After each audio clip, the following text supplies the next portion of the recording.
TikTok is very interesting. It's here to stay. TikTok is here to stay, and it is a force to be reckoned with. All right, today we have Matthew Tighe, also known as Matt the Bat, works at Viacom CBS as an associate producer and also a major YouTuber. How are you, Matt? I'm good, John. Thank you. How are you? Good, good. So, I mean, just to, dive into it, when did, your love of filmmaking start? Was it Pace? Because I know we went there together, or was it earlier than that? So when I first got into making videos was probably when I was pretty young, and my mom and I used to make videos together all the time. We used to like dress up and like make videos in my room and stuff. So I kind of always was interested in it, and then as I got older, I started making it by myself. I got a little flip camera, and I was making YouTube videos like in the early YouTube days. Didn't gain any traction or anything like that, but it was just a good practice to start learning how to like do like little edits and just, like little camera tricks and stuff like that, and kind of also like developing on-screen personalities. It was just the first start of that, and then continued through high school, and then through college, and then modern day. So was your mom your biggest supporter, or did she give you the idea to do it, or did you just do you go to your mom and say, "Hey, Mom, like I want to do a video. Can you be in it?" Well, my grandpa was actually a producer. Okay. So I've kind of always had it like in my family. Like my grandpa was a producer. My uncle works in film and television as well. So we were kind of always around cameras and like technology, and my mom is really good with it, and so is like my grandpa. So being around that was pretty inspiring. And then eventually when I got that camera, I think it was from him. That's when I started making them, by myself. And then that's when I was inspired by people from YouTube, like the early creators, Fred, Shane Dawson, a lot of those people. So, yeah, that was kind of the beginning of it. And then it just progressed from there. Mm-hmm. And then, so you did that throughout high school. And then how we know each other is we both went to Pace University. We met in orientation. Do you remember that? Of course I remember that. First day, John was walking around passing out business cards, networking, and he walked up to me, full suit and tie, orientation. I'm sitting there like a schlub, and he walks up and he's like, "My name's John Fessler." Gives me a business card. I'd never even like seen a business card in my life at that point. Like, handed it to me. I was like, "Whoa, this guy's a real deal." And then, yeah, we just became friends from then on out, and have worked together. And yeah, that's hilarious. I can't believe that was like 6 years ago. Yeah, I know. And here we are. And so, I think a lot of our viewers actually, are student filmmakers, and they're just starting out or just at their first year of filmmaking school. So do you have any advice for them on how to just make a short film, how to get started? Yeah, so I think it's different whatever school you go to. My personal experience at Pace was not really that amazing, to be honest with you, within the film department. Why not? I think mainly the curriculum was based around film history, and that was it was only film history, and it was all about theory and stuff like that, which is all really important stuff. Right. Like it was, interesting to learn about. But in terms of actually getting out there and making your own stuff, they didn't really encourage that or help it. Some professors did, and luckily I had some students around me that were doing stuff outside of class. Like Josh Kennedy was a big influence to me. He was a filmmaker who made horror movies, and he would make full-length horror movies, and he would do it all in his own time, all on his own budget. And he was super inspiring to me, because then he showed me like, oh, you should be doing stuff outside of just writing essays and watching movies. Like you need to like be making your own stuff. And so like I kind of surrounded myself with those types of people. So if I were to give advice, I would probably say surround yourself with people who want to do more than the curriculum, because those people that I've seen do that have just done significantly better than those that haven't, it seems like. So did Pace ever help you, could you rent equipment? Could you find actors easily? Because I know Pace has a really great performing arts school. So do they work hand in hand together, or? Not to talk down on Pace, but yeah, no, I think that fine. Their film program needs a lot of help, because You think like being in New York City, Right, of that course. you would have all these resources, Right. but unfortunately, that's not really the situation. The situation is that there's a really big divide between the actors and the filmmakers. So it's like we don't really communicate. It's like kind of clicky between between people. So I think they need to get better at that, and they also need to get equipment because they didn't have cameras able to rent until I was a senior. Oh my gosh. Yeah, they have like a film class where you have like old school film equipment and you learn it. That was really cool. But even so, I think like they really need to step up their game in terms of like renting equipment and like learning how to do other things like edit. Like they got their first editing class when I was a senior too, and I took it and it was like very rudimentary and it was great because like a lot of people didn't know how to edit and I actually learned a lot from it.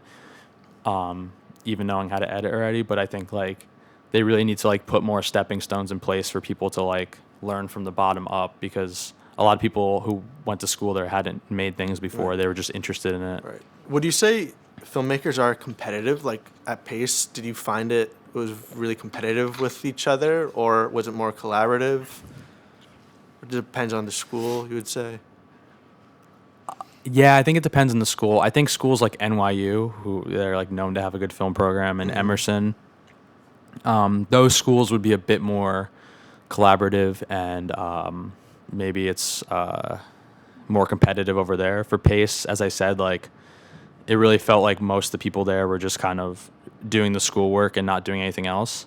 But I will say like those people who were doing really cool things outside really provided some like competition towards me to like keep moving and like work with them and push me a little bit towards like just going harder and trying to stay creative outside of school. Right. So you think the biggest thing for, student filmmakers is just to go out there and just start making anything. And then, craft, like use editing, use what you learn in the classroom, but really the most important thing is to get out there and make something, create.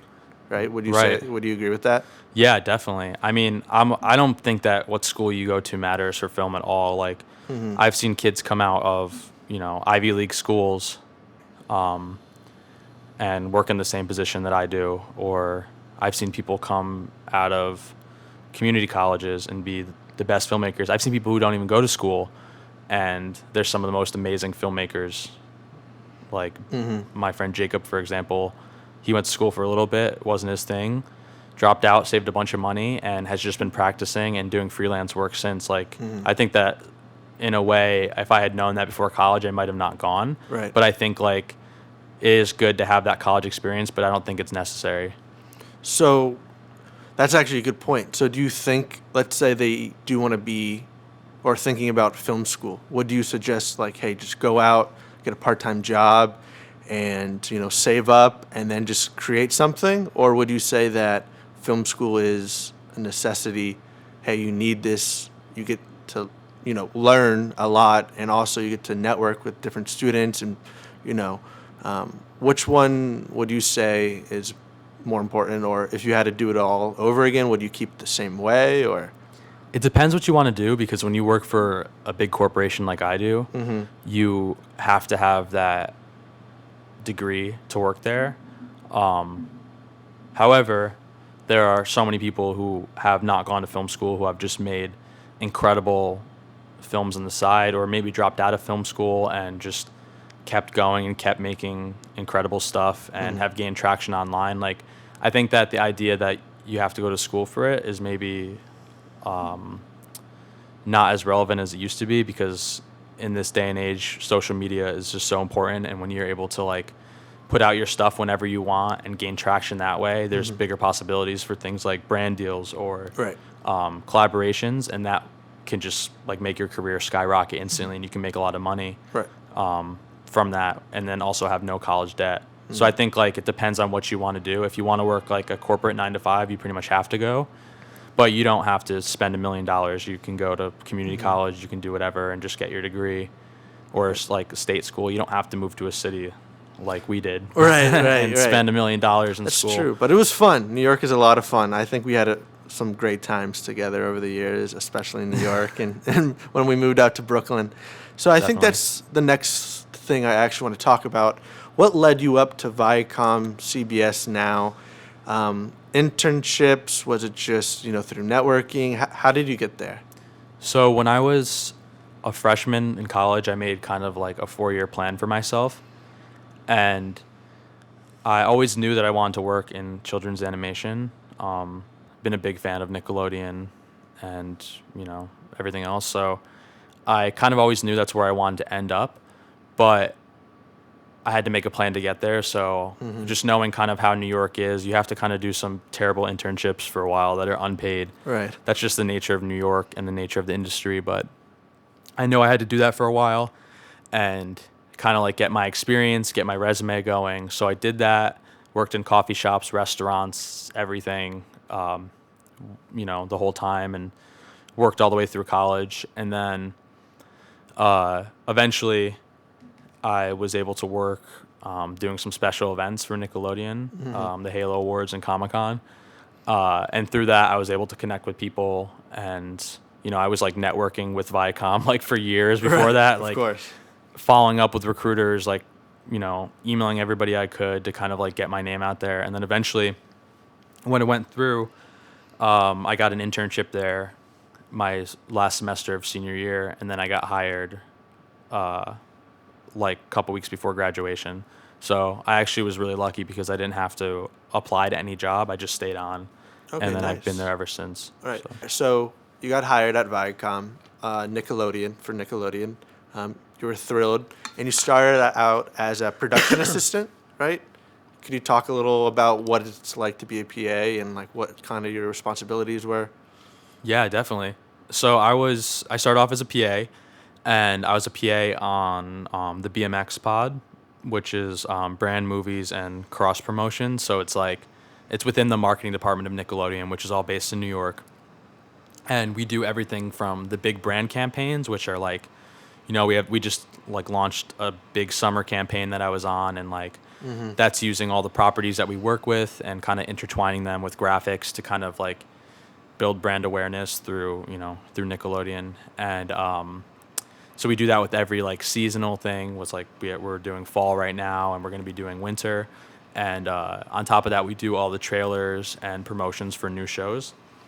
So my PA experience is a bit different than some might picture. A lot of people think like, oh, when you're a PA, you're running and getting coffee and doing everything. Right. I really feel like my experience was I was super valued as a PA. And, when you're a PA at Nickelodeon, you're doing everything. You're producing stuff, you're writing stuff, you're working directly with, the design team every single day, the VP, creative directors, like SVP, like you're very close with everybody and you're treated just as a producer. Right. So I was really fortunate for that opportunity because we were like, I wasn't the person who was going and grabbing coffee. I was like writing spots and, Wow, that's amazing. yeah, this pretty unique experience, honestly. So you started out as a PA, which most of us do, and then, recently, congratulations, you Thank got you. promoted to an associate producer. So, how does that your responsibility shift? Is it like a major change? Are you just leading the projects now, leading the spots? Could you tell us a little more about that? Yeah, so honestly, it's kind of similar to what I've been doing there. I was really happy to get promoted. A lot of the promotions in the company were pushed because of COVID, and I was really disappointed because I was supposed to go out to Kids' Choice Awards in March to Get slimed?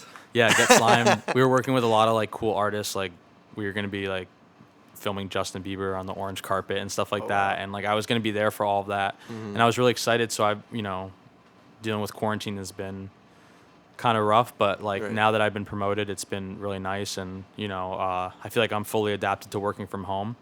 But yeah, the position is pretty much the same. Honestly, it's like I was already doing that position to begin with. Now it's just a little bit more focused on like writing and producing all the time. So like once somebody takes my old position, then it's gonna be, I'm gonna be doing a lot less of the PA stuff and just only writing, producing, Okay. which is cool. Yeah, no, that's great. So how has Corona affected you? So you said that you couldn't go to these events. What have you heard and through, your maybe your bosses through the grapevine with the entertainment industry as a whole? Are things coming back, or is it still 6, 9 months out, or are things heating up now? So things are actually starting to come back a little bit. We have a bunch of shows that are in the works that have actually been shooting. So, for example, there's called The Astronauts, which I don't know if it came out yet. It might be coming out soon. But they've pretty much been all living in a hotel and they're quarantining and shooting at a studio nearby. So they're doing like daily COVID tests. They're like quarantining the kids and their parents and stuff like that. So production is ramping up a bit. And it's actually been going pretty strong for animation in general. Like now is a pretty big time for animation is what I'm hearing. Because people are able to work from home and do that and like all do their parts. They don't need to be on a stage with all these actors that need to be tested all the time. Like obviously testing is super important, but it does take time. It takes a lot of time, and in the film industry, time is money. Right. Time is money, baby. Man. Yeah. So I think animation has still been going strong. But yeah, adapting to the work from home life has been really interesting. And Do you know when it's going to end for you? Like, have they said anything, or is it? I mean, for the it's crazy. foreseeable future? Do you like it? Yeah, I love it. I mean, I have an course. office now. Like I have like a separate office from room. So that's been really, really incredible because I've been able to like separate like, you know, me laying in bed while being on the computer and like Right. being tempted by like going and laying down to like being in like a nice chair and being able to look out my window and see things and like be on meetings in like a lit room and Right. it's made all the difference. And personally, I like it a bit better. I do miss my team a lot, and I miss the creativity in the office and like all the parties and fun that we had because the office is really fun and kind of insane, like in a good way. Right. I miss all that, but I also don't miss the commute, and I also love like true. waking up a little bit later, Right, and right, like drinking right. my coffee and like wearing Exactly. comfortable clothes. I'm sure you feel the same way. Yeah, no, How have you definitely, how have you adapted? I like it too. No more commuting. None of that. So just keeping it. No Metro card, No Metro card. save some yeah. money. Like Yeah, exactly. You can relax in the morning. That's the biggest thing for me. Like I can like read, relax, and you wake up. You gotta eat breakfast, coffee, out the door. So you have a little more time for yourself, which is good. I think at least. Definitely. Yeah. I like waking up and skateboarding in the morning and like going to get coffee and just like seeing people out and about that's not on the train. Like people are so depressed on the train. It's like see people like at their coffee shop in the morning and Yeah. like working on their computers is kind of nice. It's like everyone's doing their own thing and a little bit more comfortable doing it. I That's the think- silver lining of all this. Like everything else is bad about Right, Corona, right, obviously, but like right. this is pretty good. I think people are a lot more happy now, actually, because you don't exactly what you said. Like, I remember just being so depressed on the train, Right. just, crying your way to work, No, for real. Just, You're like uh, shoulder to shoulder yeah, with people. Everyone yeah. smells. Everyone's weird. It's Yeah, like, exactly. It's not, you it's know. not a fun time, but Yeah. now, hopefully, things will change in the workplace and whatnot. So, last question about your time at Viacom CBS, and then I want to, jump to, your famous life as a YouTuber. So what's been your favorite project at Viacom CBS? And like, what are you the most proud of so far in your career there?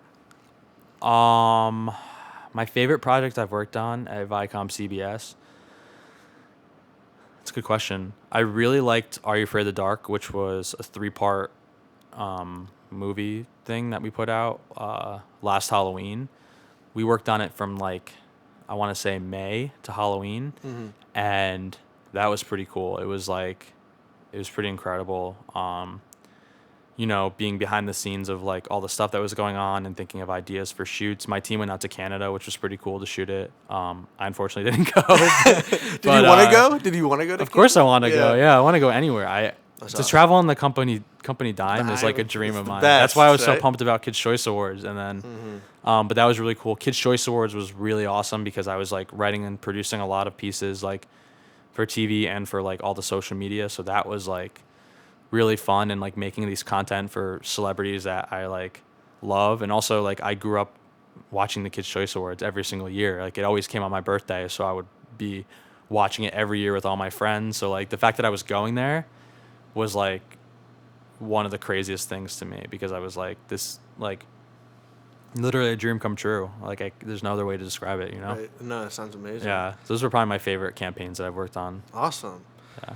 So, now we've seen what you've done in college, film school, your job. Now we have to talk about, what it's like to be a YouTuber in, the 21st century. Major following. It's growing day by day. You have some great characters. I want to start with Steve. How did Steve become a thing? Like, So- what was your idea behind Steve? So yeah, I like to preface it by my YouTube following is not very good yet. I'm still building it up. YouTube, as you know, you Yes. you watch YouTube, Yes, you watch of course. Dobrik and a lot of the Yes. greats. You know how hard you have to work to like get that going. Like Mm-hmm. I've definitely had a struggle with kind of finding like the time between my work life and my personal life to like build out my things. But I will say my TikTok has been growing really quickly, which I don't think you know about. No, I don't. My TikTok has grown like crazy, like in the Matt past. the Bat TikTok. Yeah, That's like your I'm- name, right? Matt yeah. the Bat. Okay. Oh, it's at Batshit Shit Show, Okay. but you can find it through Matt the Bat. Yeah. Okay. But I post a lot of like one-off things on there, Mm-hmm. and I went viral a couple times on there. What is viral? What does that mean? Like, how many views is viral? That's a good question. I don't know. I would say over 1 million. Like, I Oh, posted okay. a bunch of videos that have gotten over 1 million, which is pretty cool. And now I'm actually like a TikTok creator, so I'm getting way. paid for it now, which is like Wow. pretty awesome. The Wow. numbers are pretty low. Like That's cool though. yeah, every day I get like You never told me this before. it just happened. Really? This all just When? happened in the past month. Oh my gosh. Yeah, I've just like, it's really interesting. Like, you should check out TikTok and look at like, the analytics are like nothing. You know, like I've always been like doing pretty well on Instagram. Like my numbers are pretty good on Instagram, and like, watching those numbers grow and like gaining a bunch of followers, losing a bunch of followers, like it changes every day, and it's always been cool to look at. TikTok is very interesting. It's here to stay. TikTok is here to stay, here to and it stay. is a force to be reckoned with. So, are you leaning more towards TikTok now rather than YouTube, or which platform is your favorite, or do you not have one where like you create something, let's say, and then you just put it on all your channels? Yeah. Or So what do you do? Like, what's your process? yeah, that's a good question. So there's like certain things that I know will do better on TikTok than would do, is in comparison to YouTube or Instagram. Instagram is still my favorite for sure. But TikTok is so much easier to blow up off of. Like I've had my Instagram since 2012, and I have like, I don't know, almost 4,000 followers, but like the engagement goes up and down on Instagram. Like I think the algorithm is very strange in the fact that like things get lost really easily, and they change it up all the time. So creators have trouble gauging kind of like how to get their stuff seen. They've done a lot of different changes to the platform that kind of make it impossible to build your business, because you can't like, your stuff's not being seen. You're not like making money. You're not Right. getting views, all that. TikTok, anybody can get famous off of. You can post a video of you tripping over that couch and it will get 10 million views. And like the way it works is like you can go super viral really quickly. So it's kind of changing the way that we look at like clout in a way. Right. But TikTok is like where I've been posting stuff. And I post stuff to TikTok that's like, kind of a little bit weirder than Instagram, like strange, like the Steve character I'll post there. And then I love Steve. I think he's my favorite. Like, Thank I you. watch all your Steve. Thanks, dude. Can you do like an impression now for the camera? Come on. I don't have the filter on. Hey everybody, it's Steve. There we go. There we go. But no, I have this stuffed armadillo. Have you seen anything about that? Of course, I'm your biggest fan. This is why you're our first guest. So that one was like my first video to go really viral, like on TikTok. And that is like maybe like, I mean, really viral is like relative to TikTok, but like total it has millions of views, like all the videos I posted of it. And I pretty much am just gaming the system where I'm just posting this video of this taxidermy armadillo that I'm building a character out of. That's like my character has this weird relationship with this taxidermy armadillo, and I think it's people think hilarious. that the whole thing is like all my engagement comes from people trying to tell me that he's dead, and I'm like acting like he's not. And I've kind of built this like big storyline out of it now, where it's like my armadillo left me, and I'm depressed, so I'm like posting all these videos of like, I found his blood on the sidewalk at a Taco Bell, and like just stupid shit like that. But Right. people like love it, and for some reason it's just taking off. So I'm just gonna keep riding that train until I can't Yeah, anymore. of course, why not? Yeah. So what's been your biggest inspiration? We can start with the name. Where did Matt the Bat, like, where did that start? And then what inspired you to do all this? I know you talked a little bit about it with your childhood, but what made you want to keep going? And like, Steve, where did these people come from, you know? So Matt the Bat was a nickname that my dad's friend gave me when I was younger. And then funny enough, in like middle school, one of my friends heard my dad's friend call me it. And then when he heard me call me it, he was like, Matt the Bat. He thought it was hilarious. Right. And then he started like making fun of me and calling me it all the time, like as a joke. So it kind of just like stuck with me. And then it was just I just made it my Instagram name as a joke. And then people started to call me it in real life, because like people you meet online, like always associate your name with your Instagram thing. Right, like, right. I guess. And anyways, like people started to call me it. And then I was like, oh, that's kind of like an interesting name for like a character. And then I kind of started developing like these little characters out of like that username. So like Matt the Bat for Matt the Bat's Bat Shit Show is like my character that I do on the street interviews with. Right. And that's been really cool. I just started doing that like a little over a year ago. So for my interview show, I was really inspired by All Gas No Breaks, which is he's this interviewer who I've been following for like a couple years now. The thing I've learned about talking to random people is like, you give anybody camera, a mic, they will just go off. And the people that want to talk on camera are nuts. Like it's great. It's like the most amazing thing. Right. But he really inspired me to do that. But I kind of wanted to like take what he was doing and put a bit of a spin on it. So like I could go and do that kind of similar thing, but that's already his thing. He's already completely nailed that. Kyle Mooney, like his on the street stuff like that, and Right. Nathan Fielder, like kind of these like people who interact, with awkward encounters and like, so I've kind of like developed this character that's kind of like a nerdy, shy, kind of like naive character who talks to these people and really just like is very sensitive and is very confused, and like that's kind of my character that I've developed through that. Right. No. And do you have any other characters you've been thinking about and that are going to make a splash on TikTok or YouTube? I don't know. It's tough because a lot of my audience, for example, on TikTok, thinks that that's actually how I am. They think that's how I talk. They think that's how I act. So they have no clue. And to keep that magic alive, I kind of need to keep that character going. So that's just kind of been my on-screen character. And I noticed that when I post other characters, or if I post anything with myself, my TikTok audience is like really confused and doesn't react well to it. Really? They're like, why is your voice different? And like, it's very strange, but it makes sense because they're used to seeing me this one way, and they're watching the videos and like commenting and sending it to their friends and like Right.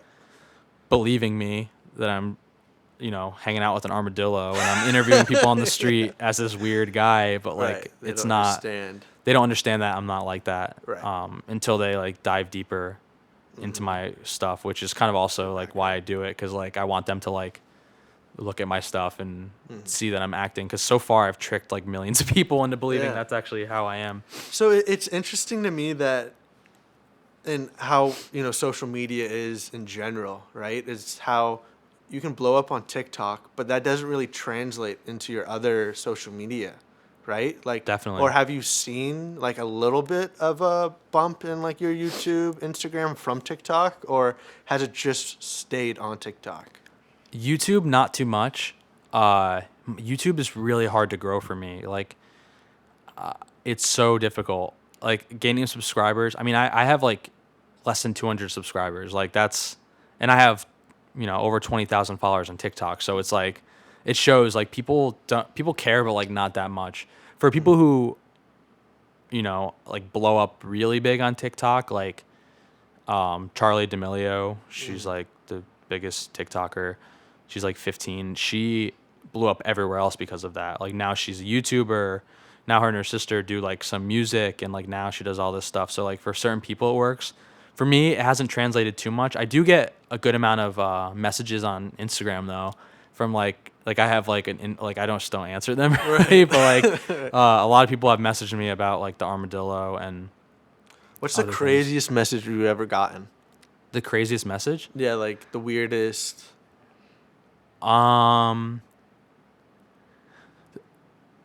I don't know. I've gotten some like hate messages. Oh my God, really? Yeah. Why? Like, Because I Barstool posted one of my videos like back in April was it the one? when I shaved my head. Okay, you're right. Okay, gotcha. Yeah, I shaved my head in a Zoom class at like the beginning of the pandemic, which now that I look back on it, I was like I'm kind of like embarrassed that I did that, but also like I think it's like I thought it was funny. I thought it was. Yeah, I just thought a it was joke. funny, Yeah, too. I thought I it was don't know. funny. I thought it was just a joke. it was, And yeah. The it teacher was- wasn't upset. It was like a joke, but people were really sensitive about it, which is completely understandable because it was the beginning of a pandemic. Right. And it wasn't really like in my character to do that, but I just like I have to do it. Like I have Right, to it like was there. Like you have Right. to try. Like I think as an artist, you have to try certain things, and sometimes, they'll be really successful, and then other times, like you might miss, but that's why you're an artist because you take those chances. Right, exactly. Yeah, it's like for people like Sacha Baron Cohen, like I don't know how he does that because I would just feel bad. Like I don't know, like I felt bad enough kind of because I was getting a lot of like it was funny cuz like I was getting so many messages. Like I got, a couple thousand followers from that on Instagram. And the messages were like mainly positive. Like I would say like 70% were like no, probably 80% were like, hey, I just saw that video. I thought it was funny. Checked out your work. I really like it. Like, keep it up. Amazing supportive messages. But then there's a few that are like, that was messed up what you did and stuff like that. And like, that's just how it is though. Like, that's how it is with making stuff in general, I feel like. Like, I was messaging some friends who have gone viral or, been in that situation. And I asked them, like, kind of, how do you deal with this? Right. And they're like, that means you did it. Like you did it correctly. Like you have to piss some people off. Yeah, you have to have haters, right? Like Right. that's just like the natural Right. order of things. I right? actually, Once you- I texted Danny Casal and I was like, feeling kind of like uncomfortable about like the attention I was getting. And he's someone who's obviously like had so much attention on social media. So I'm assuming he gets both love and bad messages because that's just how people are online. Right. And he's like, dude, that means you've made it past the first level offended aunts and uncles or something and the trolls. He's Right. like, you made it past level 1. Like you're on your way. And I was Yeah, like, that's perfect. oh, that's Yeah. cool. Like I never thought of it that way. And that's what like I talked to someone else and he's like, I wish I got that kind of hate because then it shows it's reaching more people than just people who watch my stuff and like it. Right, you're Because it's getting- true. Not everyone's going to agree with you in life. Not everyone's going to like the stuff that you make. You just kind of like, so it's been a learning process for that for sure. Right. No, Yeah. that's great. I mean, some of it's people are gonna react differently to different things, and Right. I wonder what's like the max level. Like, what's stage 2? What's level 3? Like, I think you made it when you get like death threats. Like that's like when that's you like the top. That's like the tippy top of it. right. It's funny. That's when you know you made it. When people are like camping at outside of your house, like David Dobrik, and they're Right. like standing at your driveway all day. That's a life I never want to live. Like Right. I'm happy with like the weird stuff I'm making for a small audience now. Like, Right. Yeah. You're could you imagine enjoying it. that? Yeah. Would you No. like that? Would I like that? I mean, if I had security, maybe like you wouldn't mind, but I think it's. You would love that. I would love. You would that. love that. I would You'd- love that. You'd ride by in a limo with a cigar. You'd be like, "Yo," and your robe and the I'll walk out of my road, just hear the haters. right, dude. I can imagine that. Yeah. So, all right. A lot of people are thinking because you're a creator, should I like? Would you ever move to LA? What's your philosophy on LA versus New York? Do you see yourself moving out there ever, or are you born and bred New York? I ask myself this question every day, honestly. Like it's such a push and pull because On one hand, I'm an East Coast guy. I'm from Connecticut. I grew up over here. You know, I've been to New York since I was little. I know it really well. But on the other hand, I also love LA, and every time I go there like more as an adult, because I went there for the first time when I was 16 with my grandparents. The more I go there as an adult, even I just like I love it more and more each time. Like I think there's things about LA that I don't like. Obviously, everyone complains about the traffic. That's a Right. real thing. It's very spaced out, so you know you have to have a car, so you're going to be in traffic. Right.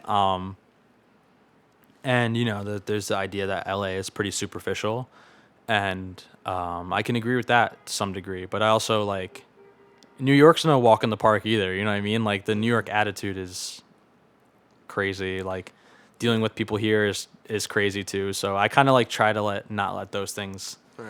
get to me and think about the work perspective more. And from the work perspective, yeah, LA is a better place to be, I think, Right. for the kind of stuff that I want to do. Yeah, I feel like New York is more of a place where people will tell you like, hey, like, you know, I'm not going to work with you, like, or whatever. Like, they'll tell you how they actually feel. Mm-hmm. And I feel like LA is just kind of like, yeah, you know, we'll see. Like, you know, they don't want to like hurt your feelings, or it's just very kind of fake what you said.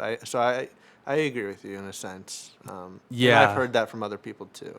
doesn't it kind of feel artificial sometimes? Like that's like kind of how I feel about like LA a little bit, but Hmm.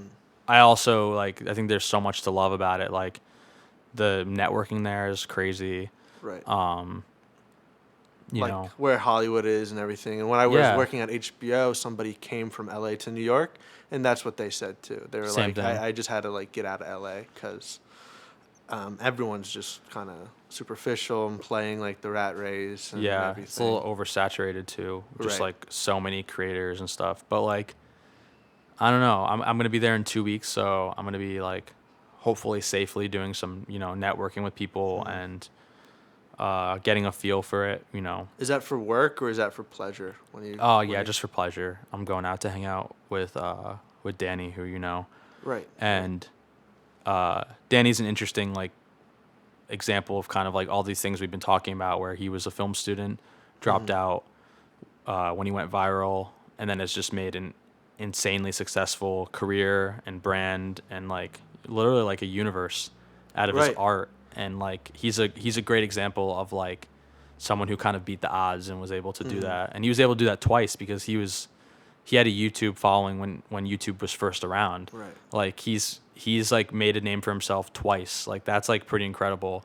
So I'm gonna be staying with him, and Yeah. he I think he wants me to move out there. So we'll see. Like Yeah, I think you should. And I like going back to Danny. Yeah, I mean, he's been one of our longest friends. I remember going to Dahlia's with him and everybody. And I think that's the goal of a lot of people. You know, he basically built a company around himself, and you see a lot of these other YouTubers kind of do the same thing, like Logan Paul, Dobrik, and I think that's what they really want. And or maybe that's not what they want, but it just happens naturally after you right. build that audience. So Yeah, I think it's like all about momentum. Like I right. think it's like once you get that thing going for you, and once people you see like you're able to gauge what people like and what people are paying attention to, then you just kind of keep building your brand from there. And then all those guys have done it. Now they all have podcasts. Now that some of them have like TV shows.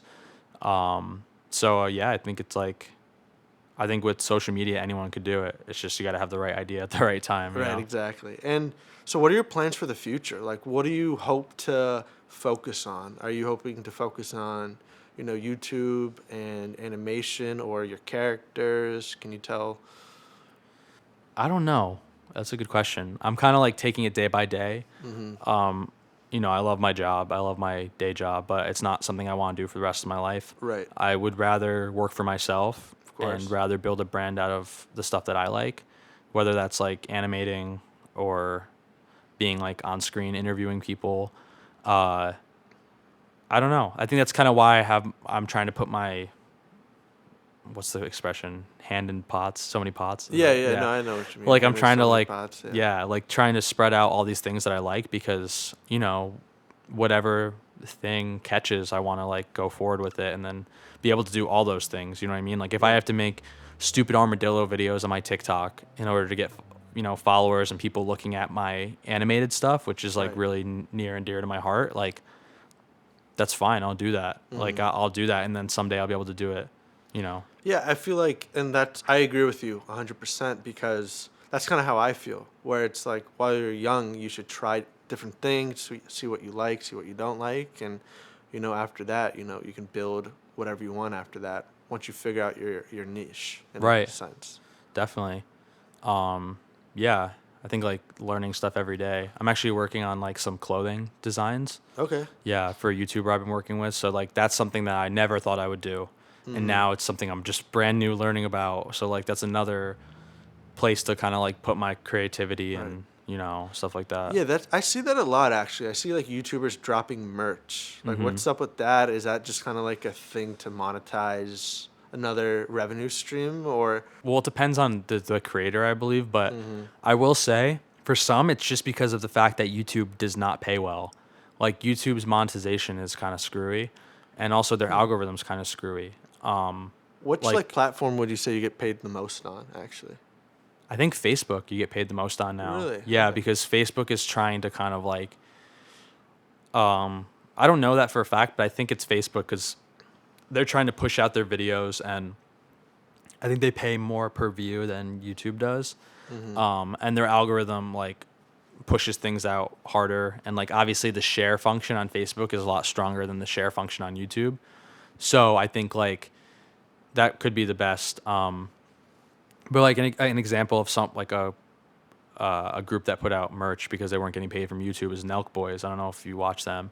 So they've been demonetized for like years, I think. Yeah. And they're one of the biggest YouTube channels right now. Like absolutely huge. Like they just, I mean, I don't like Donald Trump, but they just met Donald Trump for some reason, Yeah.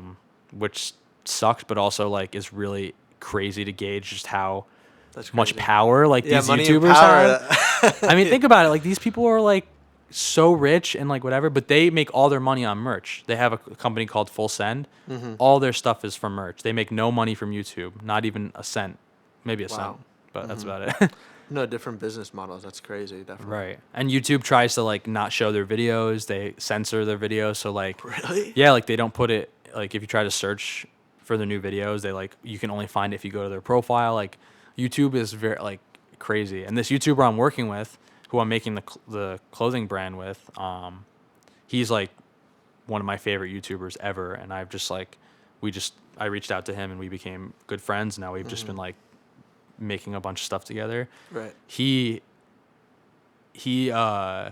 gets screwed over by YouTube in this kind of the same way where like he's not pushed out in the algorithm. Like his videos get stuck even though he's making some of the best content I've ever seen. And like some of his videos, will get 1 million views and then some of them will get like 40,000 views. And it's crazy how it works. It's like, cause he's making like such good wholesome content, and everybody who comments is like, how does this like not being shown to people? And by checking the metrics, you could see that YouTube is very weird and selective about who they're pushing out. Right. Do you think it's the subscribers, or do you think it's just the algorithms that they have that are affecting it? I don't know. I think it's the algorithm, like because for example, like this YouTuber I'm working with, he has like almost 300,000 subscribers, but you can see the analytics and you could see how much it's being pushed out.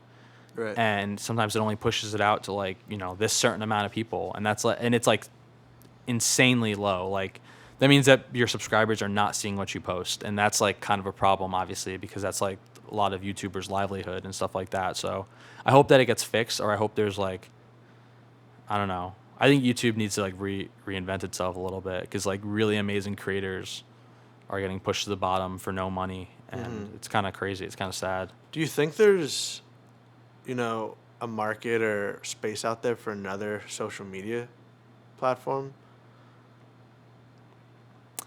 Like Yeah, I don't know. What do you think? Because I think it could happen. We said that about Instagram, that nothing would be Instagram. That's true. And look at TikTok. True. What's the one that just failed? What's it called again? I forget. Quibi? Quibi, yeah. Yeah, that one just failed. That was like a complete shock to me. That had a huge team and like lots of money, and I don't know, because I think it's like gaining the audience, gaining the traction. So I think like social media will continue to invent itself. right, of course. I think TikTok is like the best viewing platform ever. Like, it's so smooth. It's so It reminds me of Vine almost. Yeah. Like the short videos. Right. Like, I don't know what happened to Vine, but This is going to be an unpopular opinion, but I think that TikTok is so much better than Vine, because Vine was what, 6 seconds? I didn't really, Right. I didn't use Vine, but TikTok, you can go up to a minute, I think. yeah. And now you can like add songs that are licensed through, I found so many, like, the music I listen to right now, like half those songs right now are just From TikTok. Yeah. I was in Florida like a couple months ago, and the radio is on, and do you listen to the radio? I don't listen to it at all. I don't listen to it now. And I was listening to it, and I was like, every song was from TikTok, and I'm just like, that's what pop music is. Like, that's popular music is now from TikTok. It's so weird. It felt like it was TikTok radio, but it's like, no, these are just the songs that are trending.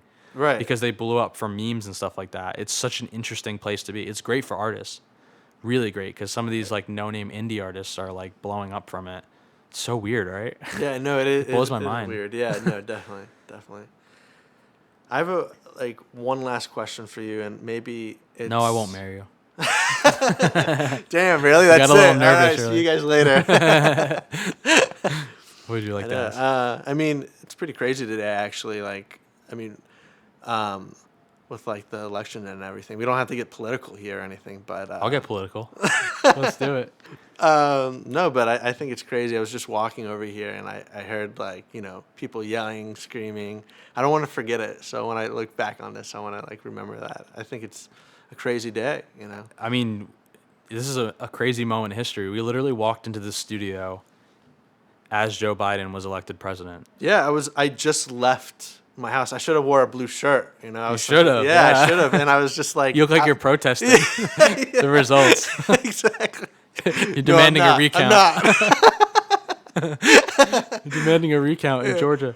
But yeah, that's like what I kind of want to. I mean, we can talk about it for a little bit, like, but I'm just curious, like, what will happen. Hopefully he leaves, Trump leaves, and everything's fine, and hopefully he's just trying to, Something gain tells some me he focus. will not leave. I'm scared. I was talking to Johan earlier, my friend, like the co-founder of Across the Globe Film Festival, and He has an interesting perspective because he's lived in America. And yeah, lives in yeah. Sweden, And I was like, if he doesn't want to leave, I'm coming to you. So I'm gonna go live with you in Sweden. And he said live he my wanted to life. move back to the U.S. and he said he wouldn't do it if Trump was president. So he Yeah. might be coming to run your empire with you. No, man, I think it's that just yet, but I'm super happy. I'm relieved. Not to be a cliche, but obviously the fight isn't over yet. Like, Yeah. Joe Biden definitely has his problems that we need to work out, and but I'm just happy to have a president that cares about things like social rights and climate change and stuff like that. all right. Believes in science. Like, we've had a president that literally does not believe in science, Yeah. and that's just like, that's just unfathomable. So like, I don't know. I'm looking forward to the future, and Yeah, definitely. It's hopeful now. I hope that he keeps his promises. Mm-hmm. And like, yeah. So, at Across the Globe Film Festival, Johan and I started it, the co-founder in Sweden, and it's a monthly film festival actually. And once a year, we're going to have an in-person event, and we're going to celebrate the winners, the monthly winners, but we're also going to have yearly winners in each category. We're excited about celebrating, like student filmmakers, independent filmmakers, from different backgrounds, the diversity. And I think what makes us different is like the power of diversity throughout the world and having these different filmmakers come. And I think that's what's really exciting about it. And right now we're just trying to grow it, and working with Johan is great. He works for Netflix right now, so it's been really interesting to work with him and getting his input on everything, because he has so much experience working with different filmmakers. God bless you. Thank you. Sorry. No, that's awesome. Yeah, so Good luck with that. I think it's going to be, such a learning experience working with people from all around the world. You're going to learn so much about, people's lives and like their cultures, and kind of seeing like how they reflect their life in their films and stuff like that. So I think it's a Right. good idea. And also there's unlimited possibilities because people are making amazing stuff around the world. one of our goals is we want to combine the business end of the entertainment industry with the creative. Mm-hmm. And I think you are a great example of that as well, because you work at such a great company, Viacom CBS, and also you have this YouTube channel. You're famous on TikTok. You have all these creative channels that you harness, and to show other people, especially students, and like you can do both, or you can settle on one, like Danny did. Again, with like how we're trying to really enhance student filmmaking, and we actually started a student ambassador program, and we're at Emerson and Stony Brook, and I think what we want to do is continue to build that network across the nation, and get people and start creating these web series and different labs to get people excited about it, and to build not just about the creative side, but also a big network, and hopefully add in different business people as well. And that's kind of our mission, and what we're trying to do with Across the Globe, combine all these different aspects and create almost a starting off point for your career in a way. Yeah. I mean, that sounds awesome. Yeah. That sounds great. Yeah. I'm excited to see like where it goes, and like the people who are in college or going to college right now, they've been growing up through this whole TikTok thing, so they're like massively creative and like know how to edit. Like they're gonna be so good for that. There's so Right. much like, I mean, they're gonna wipe me out. Like they're so good. They're like 15 and they're so much better than I am at like editing and stuff. So I think like reaching out to them is gonna be great for both of you mutually. Yeah. And I mean, I think it's an interesting thing that you said that as well, where I think we started, like the first generation, we had social media, we had Snapchat and, Instagram kind of like in high school, college, but like the next generation, have like TikTok, and I think they're so creative now. It's going to be really interesting to see where they go Right. out of that. I don't know. I'm really excited. I'm really excited that I think, this is a new wave of creativity. We had television, we had movie theaters. I think this could be like the third wave. This could be it, and I'm just excited to see where it goes. Me too, man. It's like awesome. Future is bright. Yeah. Yeah. I just want to thank you for coming on our podcast. It was great, man. Thank you Yeah. for having me. Of course. It was a blast. Yeah, let me know if you need anything. It's been great having you, and Yeah. thank you so much. Thanks, buddy. Matt the Bat, everybody. Follow, subscribe, TikTok, YouTube. What else do you have? Instagram, Yeah, everything. Facebook, everything. And John Fessler, he only has Facebook, but you can add him there. I have MySpace. Yeah, John has MySpace and LinkedIn. LinkedIn is where he does all his social networking. Thanks, man. Yeah, thank you so much, dude. I really do appreciate it.